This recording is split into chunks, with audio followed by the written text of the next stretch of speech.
Okay, folks, so welcome back to this edition of Ragged Theology podcast, and I'm delighted today to be joined by my good friend Euan Dodds from Kilmallie Free Church. Good to see you, Euan. Great to be here. Yeah, thanks for having us. Great to see the internet has been installed in Kilmallie. It's working well at the minute. Good. Yeah.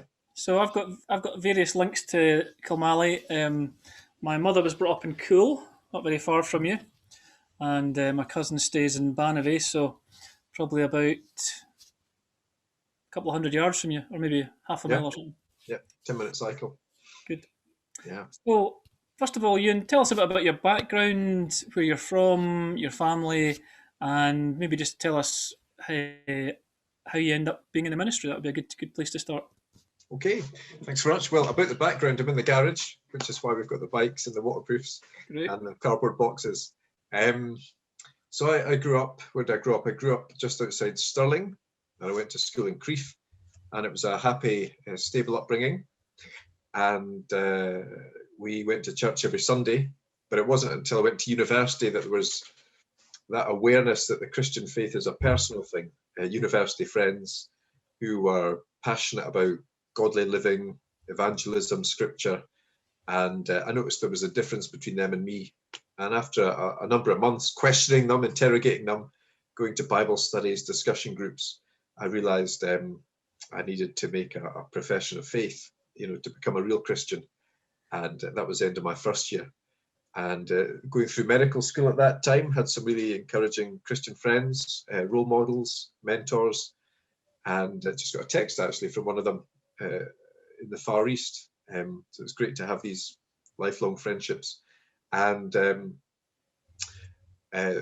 really just got into, as well as the medical at work, was given a heart for evangelism, for teaching the scriptures in a little church on Sundays, and overseas missions, things like that. And so beginning the medical career, there was always that, how do you juggle these two things? And we had lots of interesting opportunities to share the gospel with patients, with staff, do a bit of preaching on the side at weekends when we weren't working.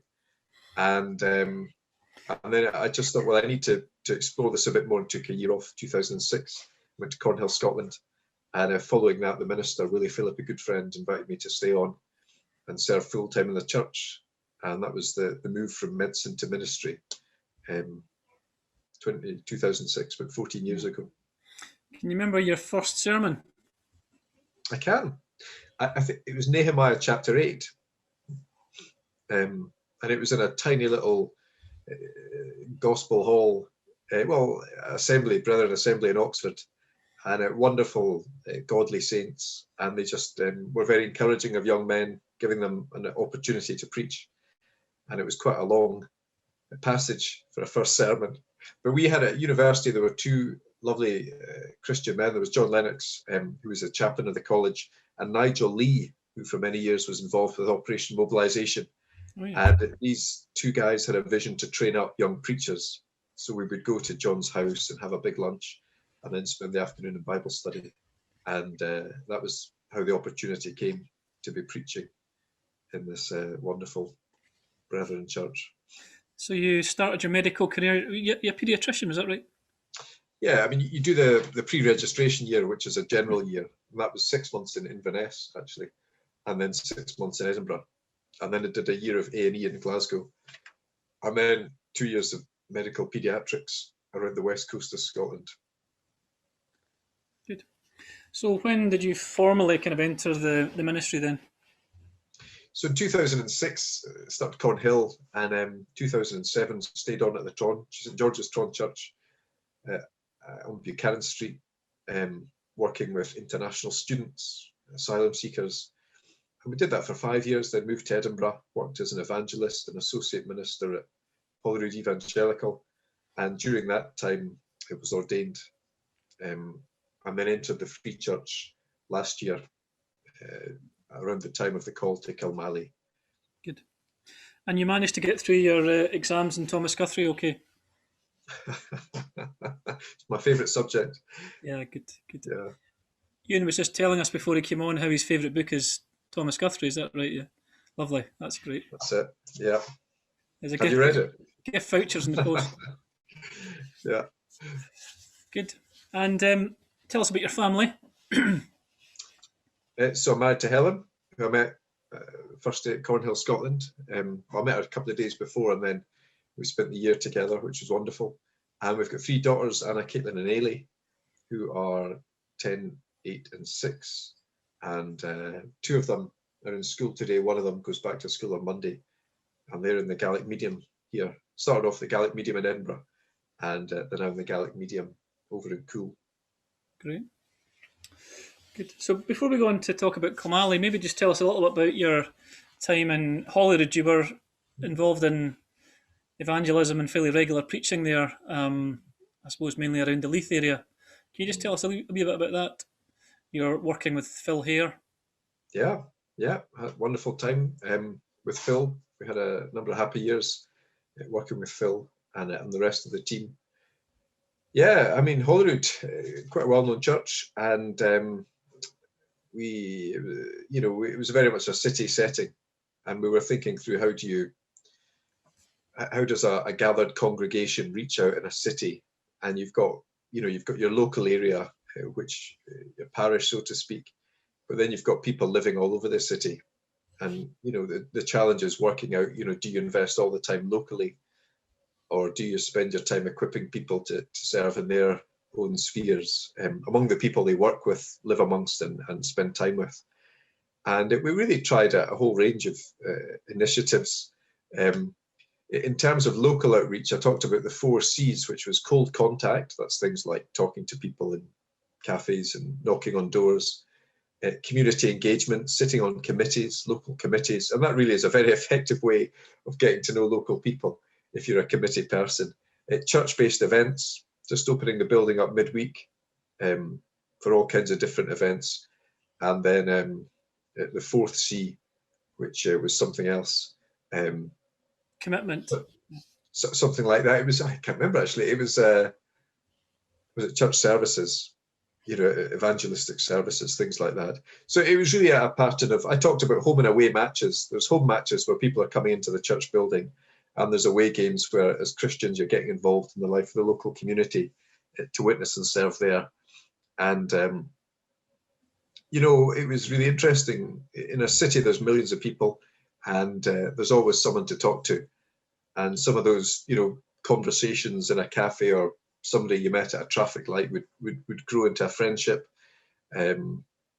hospitality, visiting them, and people would be in church for one reason or another. And, we saw a few people make a commitment to the local church through that. I had a philosophy: you try lots of things and you keep what works. And the Lord can use all these different means. So you're one of these people that always has a kind of few tracts in your pocket, is that right?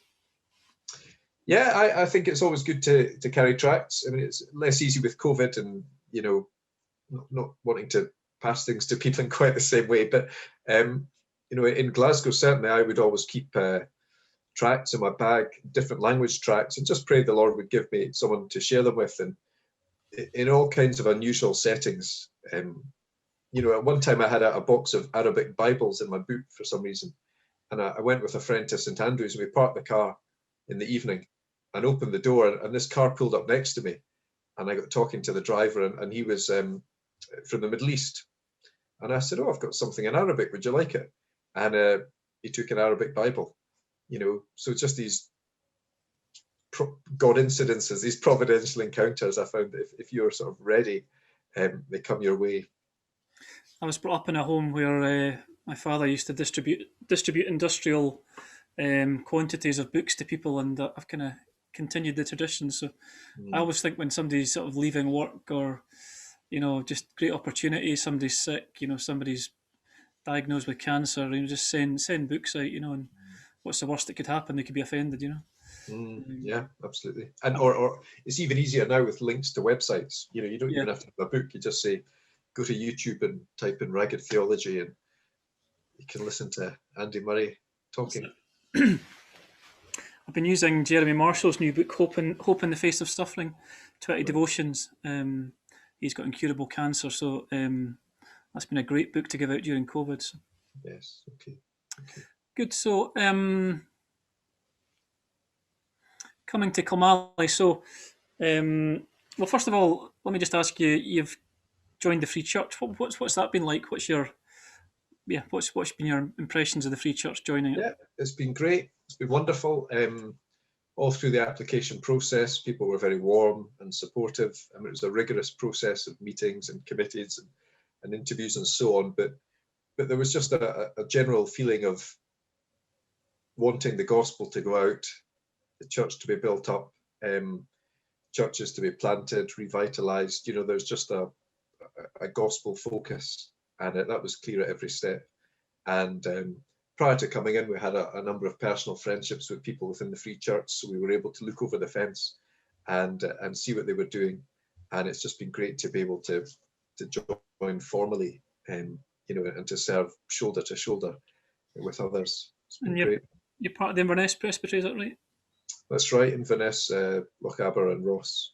Yeah. How are you finding Zoom Presbytery meetings? Well, I don't know anything else. So it's great. I mean, you know, one of the questions will be how much Zoom continues for meetings afterwards. You know, there's no substitute for face-to-face, sitting down, having a meal with somebody. But in terms of the busyness of a working week, to be able to attend presbytery from your own lounge, it does save me 2 hours driving in each direction. And yeah. So you were inducted in lockdown. Can you tell us a wee bit about your vision for Kilmallie? I'm always interested to know how a pastor organises his work, and you know the balance between preaching and pastoral work, and all the challenges of lockdown. What's kind of been your vision for the church? Yeah, okay. I could show you a picture, if you like, a diagram. First of all, let me just show you. That's for anyone watching that wonders where Lochaber is. It's the bit coloured in red, and the three churches. There are 4 free churches in Lochaber. There's the Fort William congregation, and then the three churches. We have the Kilmallie Church, the Carrickle Church, and there is still a church building in Kilhoan, although it's currently unused. So that's where we are geographically, and that's where we came from. That's Greater Leith. That's east end of Edinburgh. You can see it's very densely populated. In fact, the most densely populated part of Scotland, apparently. And this is where we've come to. And it's very densely populated by deer. Quite so many people. 20,000 people. Lochaber's almost as nice as Argyll, is it? Yeah, it's kind of like a slightly more rugged Argyll. This is the church building and Helen with the children. And this is our Carrickle Church, lovely old church. This is the view along the front. You can see to the left there and Ben Nevis behind. And this is just some of the local scenery. This is a little drive in Glenetiv. Went one day, just took a photograph. And we've got these lovely beaches. And this is Glenuig Bay, just over into Ardnamurchan. So it's a beautiful, beautiful part of the world. But in terms of a vision for ministry, my vision is very much influenced by, you know, The Trellis and the Vine, the book by Colin Marshall and Tony Payne, the minister, word and sacrament. One of his key roles is to equip the saints for work of ministry, Ephesians chapter 4. And I've been thinking about that for a number of months and came up with this sort of coloured diagram. And at the heart, in the centre, we've got discipleship. We're to make disciples of all nations. And the regular diet, the prayerful preaching and teaching of the word to the people the Lord has brought into his church, seeing people grow into maturity. And that, I think there's 4 things I want to issue from that. Firstly, evangelism, people to be sharing their faith. And that's both within the church and without the church. There's people coming into churches who aren't Christians, but are there regularly in lockdown, watching on YouTube, maybe with their family, not converted, but taking an interest. We want to see folks move into that red circle. The youth ministry, the next generation, evangelizing the next generation, both within the church and with the church. And we want folk to be growing into leaders, to take on responsibility, taking initiatives. So leadership development, that's crucial. And at the same time, we recognise that in a church family, all of us are hurting in different ways, suffering in different ways, and likewise in the community. So we want the church to be outward looking, involved in mercy ministries, from counselling to whatever practical assistance we can offer. So at the present time, that's really where my thinking has come to rest. If you think of the discipleship, that the red ball is the engine driving the car, and these four things are the kind of key priorities that I would love to see the church doing, and we've been thinking through that. In terms of how that plays out, and particularly in lockdown, we think, well, how do we have time for all these things as Christians? And I think about four things. I think about time alone, personal devotions, reading, watching, listening to things like this, time one-to-one with other people, mentoring. And really during lockdown, that's all we can do at the minute, isn't it? Just meet people one-to-one outside. Small groups over Zoom, how can we use them? And then church services in whatever form they're allowed. And all the time, we're thinking evangelism, edification, whether that's people reading a good book, meeting somebody one-to-one, gathering a group of friends, or coming to a meeting. So that's that. And in terms of the division of time, sorry, I'll skip through some of these. I just put this together the other day as I thought about my diary, and I thought, what am I spending my time doing, and what should I be spending my time doing? And really, I see it falling into three. There's a lot of planning, a lot of things goes on behind the scenes, meetings, team meetings, ranked people, answering emails. There's time with people, and this has been curtailed by lockdown, but meeting, preaching, praying, evangelizing, and there's time for preparation, praying, studying, having a bit of time off, taking some photographs.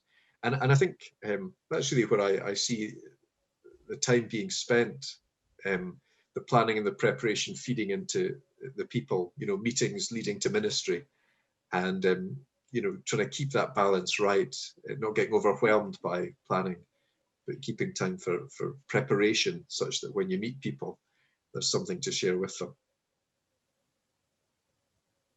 Wonderful. Can we go back to the slide on preaching? Is that okay? Can you just take us? All right, yeah. That's here we are, the Preaching Polygon. So this was just thinking through, we very much, I was very influenced by expository preaching, firstly at university under Vaughan Roberts, and then under Willie, Philip at the Tron, and Phil Hare at Holyrood, and just very taken with expository preaching. And that's what we're doing here, seeking to do here. And the question is, how do you pick a series?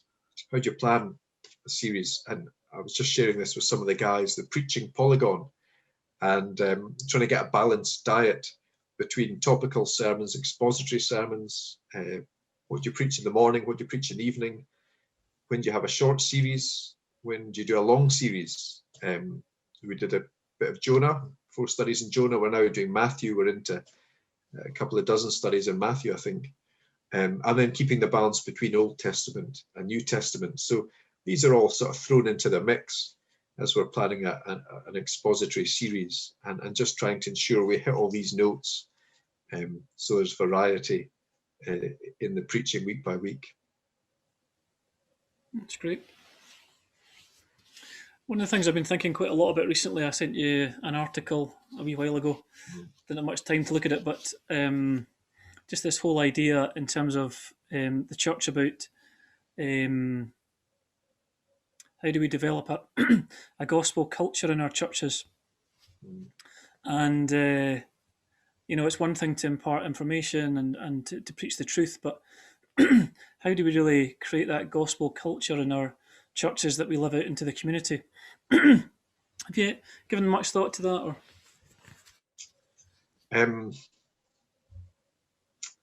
Yes. I mean, I didn't really have much time with the article. I'm just thinking generally, that. Yes, I suppose we've been, in our studies in Matthew, we've been recently in chapters 11 and 12, and Jesus talking about, come to me, all who are weary and heavy laden, I'll give you rest. A bruised reed, he won't break, he's not going to snuff out a smouldering wick. And I think there's that sense, isn't there, that church isn't about programs, it's people, and it's getting that balance of comfort and challenge that, we want people to know the love and mercy of Christ, but also the challenge of discipleship and seeking to strike that balance. Some early church figures said the role of the pastor is to comfort the afflicted and afflict the comfortable, and to try and get the measure of that right. Great. And I was interested to see in your vision for the church the whole thing about leadership development. It's one of my great passions that I think has been missing a lot from the church, is that at times office bearers can be chosen almost after length of service, and there hasn't been a huge amount of time and effort taken to explain and to mentor people, to become deacons or elders, and also just how we train the wider church to be leaders as well. Do you want to say anything about that? Just what you're mentioning about leadership development and how important that is in the church. Yeah, I guess it comes back to, in university days, there was a kind of Christian medical group, and once you reached a certain year in your studies, you were responsible for it. And that was our first taste of leadership, just, people saying, do you want to lead? And there was a kind of well-established pattern of things. There was a big carol service that happened every year. There'd be international students visiting in February, and we sort of inherited these things, but also thought, well, what are we going to do ourselves? And, started having to organize Bible studies and speaker meetings. So it was a great experience. I mean, it's very much dropped in at the deep end. But I found it a very helpful way of growing, having to step up to that. And it was great to have Christian peers. It was great to have mentors who were able to give some kind of guidance in that. So I think, people need to step up and take responsibility. But at the same time, you need the theory and practice of that. You need to be taught, the old saying, it's more caught than taught, but actually I think a lot of it is taught. And to be given responsibility, supported in that, and seeing where it goes. So I really, from my own experience, I found that a very helpful time. And I'm keen, therefore, to give others that opportunity to say, do you want to lead this small group, or can you preach a week on Sunday? And I'll go through it with you, and I'll talk through it with you. But then you're on, I want to see what you can do. And just seeing how people deal with that responsibility, and then to help them progress from there. I think it's very important as well that office bearers and leaders in the church, they meet regularly rather than just around church courts, and that there's fellowship and there's trust between them, and obviously there's a prayerful spirit, I think. So I know that you've you've been inducted during lockdown, and obviously you have an extremely large parish. Have you thought through some of the challenges that you will have as you come out of lockdown, in terms of pastoral work in such a rural and sort of scattered setting? I'd imagine the congregation down in Struntian isn't large, but I'm sure there's plenty of opportunities down there. Yeah, so it is interesting. The induction happened during lockdown, and although a cake was physically brought to us, the rest of it was on Zoom, and it was very kind of somebody to bake tray bakes and to bring a cake round. It was wonderful. Was it cream? They popped round. Yeah, they popped round. I just wondered if Craig had baked the cake. I don't think he did, but I'd have to check. Yes, it is a big area. So to drive to, I think, our furthest away member takes 2 hours, but the majority of people do live in the Fort William area, and there are some a bit further south, but further north, all within about 20-minute drive. So everyone's reachable, and it's always a very nice drive actually to go into Ardnamurchan. I suppose, when I was thinking things through initially, I talked about the 3 T's, which was travel, training, and technology. Traveling to see people, training others to do the work of ministry, and the use of technology. And that was before lockdown. So the church had been talking a lot about live streaming, and that obviously everyone had to then live stream, and Zoom, that went online as well in a way. So the technology's kind of overtaken us. And I guess the question is, when things open up and we are allowed to meet again in homes or in churches, the place of the travel and the training will become more important to see people. I like traveling, I like driving around, so quite happy with that. But obviously, as things begin again, you can only do so much. And, one of the issues is, how do we balance things between the Kilmallie Church and the Ardnamurchan people? And then what about house groups? Is there a place for small groups in local areas? Maybe there's a role for that, local fellowship. So all these things have still to be worked out. I suppose my priority is to meet folks and get to know them, and then to work out what the best configuration is going into the future. Is your own vision that, as a pastor, you would maybe go out and see your own folks in the congregation once a year, or do you see that much more as the kind of elder's responsibility, and you're very much more involved in teaching and perhaps responding to, people who are in hospital? Yeah, I love to go out and visit people. So I do as much of that as I can. And the irony was, when we arrived, we could meet in homes but not church. And then we could hold services in church but not go into homes. And now we can't do either. So, we can go for a walk with one person. But my vision would be that, I would hope to systematically visit people. But going back to that diagram, I talk about, helping those in need and encouraging those who need. And I think as a pastor, you tend to be interacting with those groups the most, either people who are serving in some way and working in the team, or those who are suffering in some way. And the balance is, equipping those with responsibility and looking after and encouraging those who are going through hard times. And often we can be in both camps at once. We can be leading in some way and suffering in some other way. And I think the key thing is that nobody gets missed.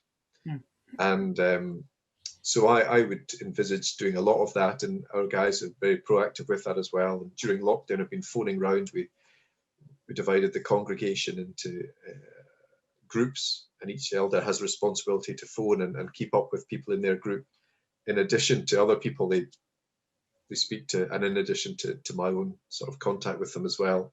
And it was just to ensure that nobody gets left behind or forgotten about. So in your diagram, you mentioned mercy ministries, and when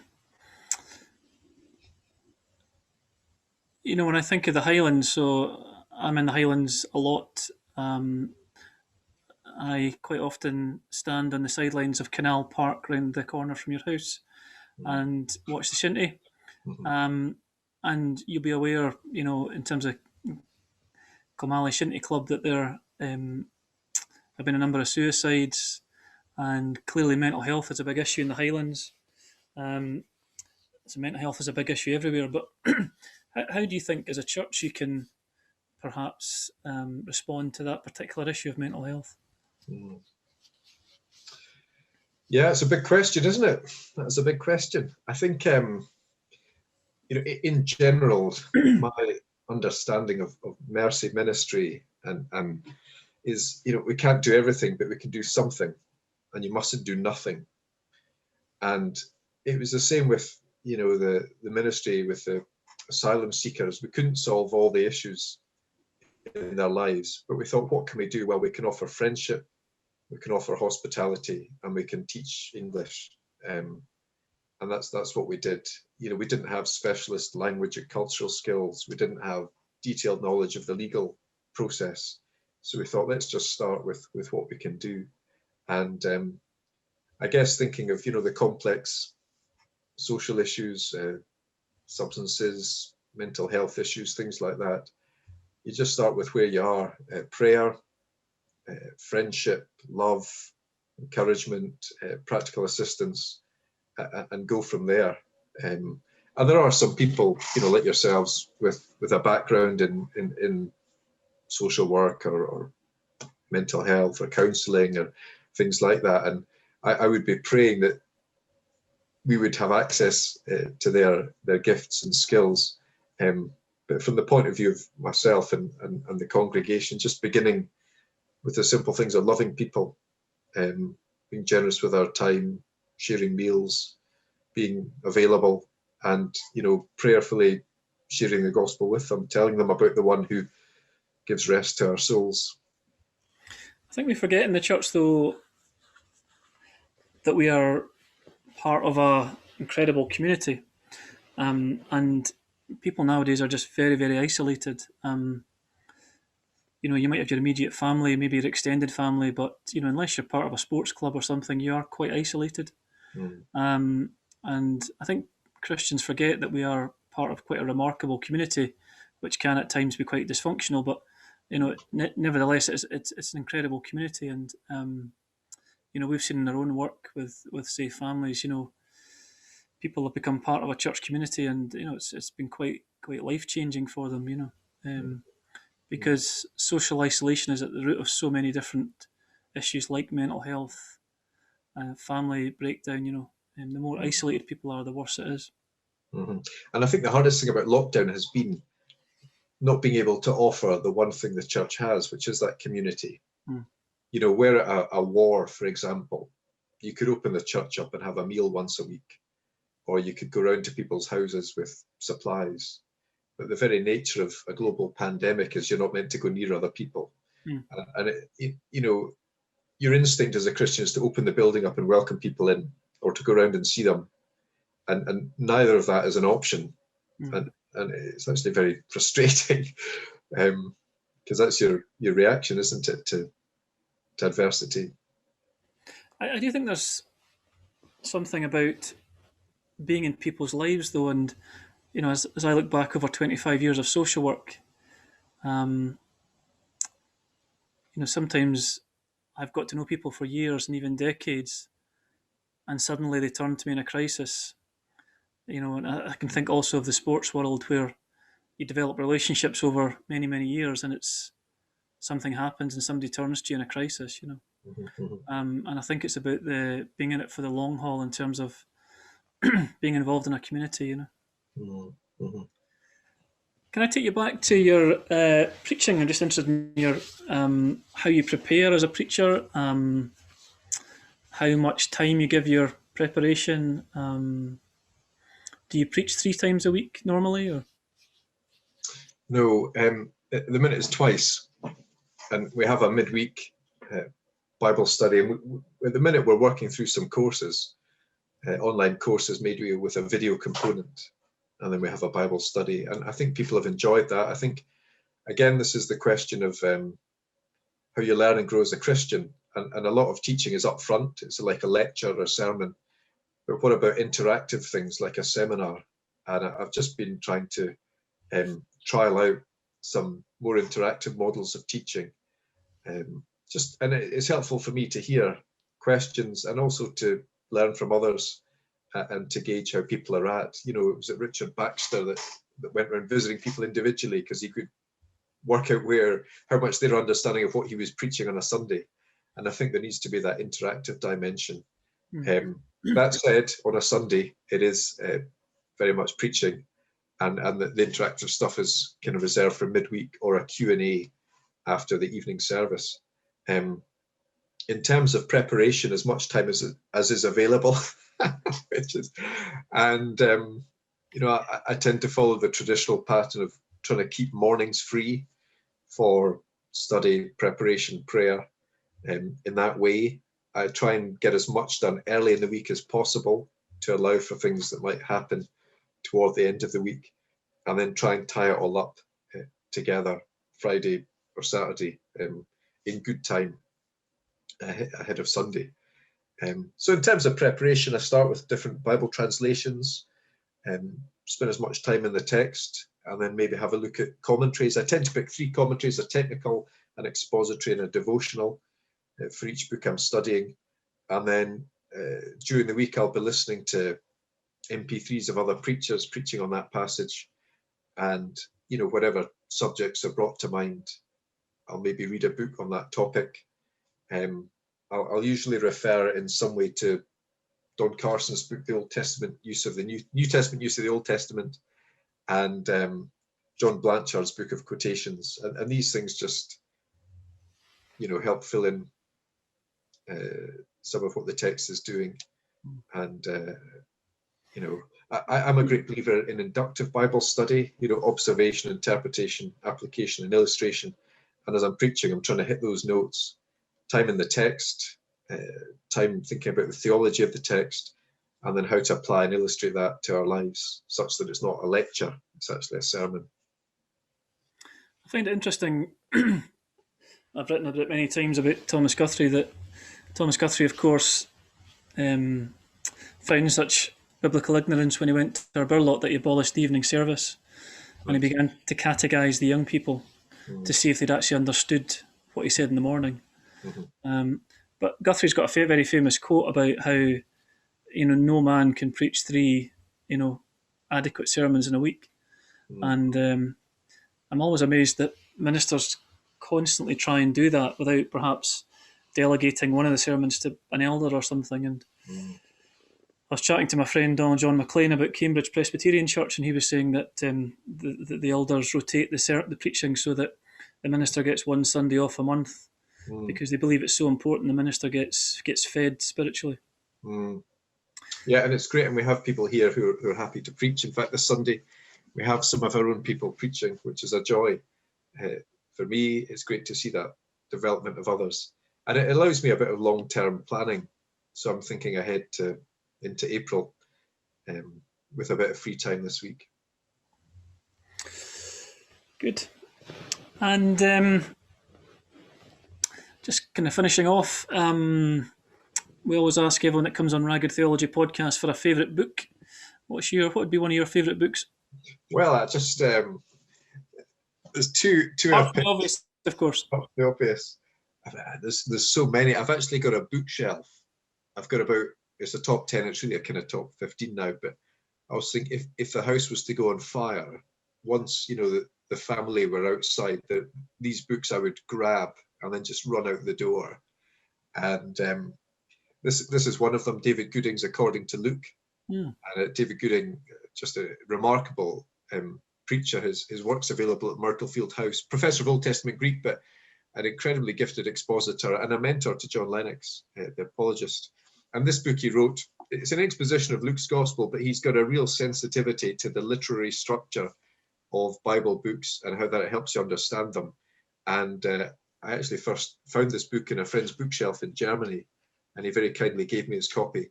And it's incredible. You can get it free online as a PDF, and the appendix about literary structure and meaning in Bible books was a revolution in my own thinking.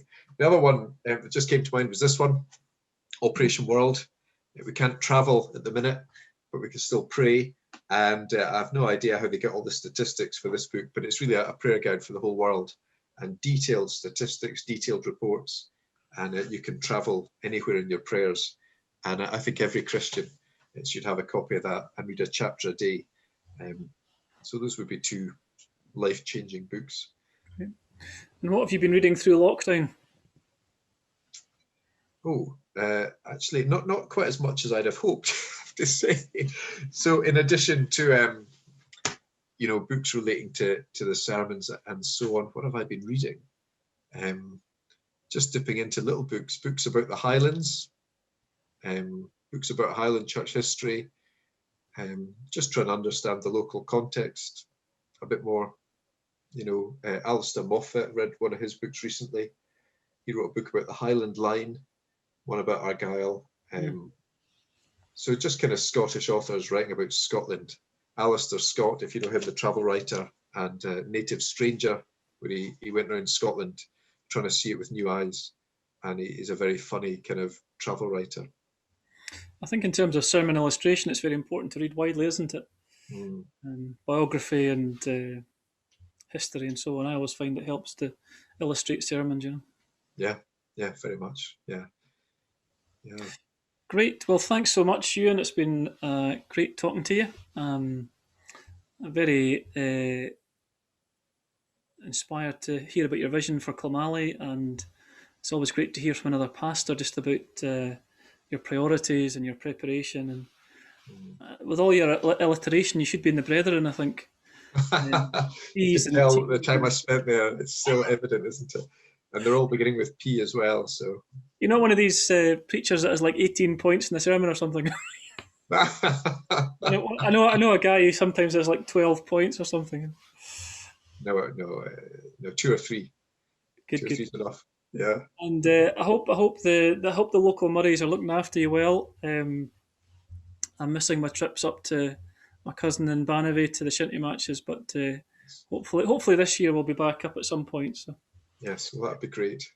So thanks for joining us, Euan, and we wish you God's richest blessing on your ministry and your family life. And thanks for joining us on Ragged Theology podcast.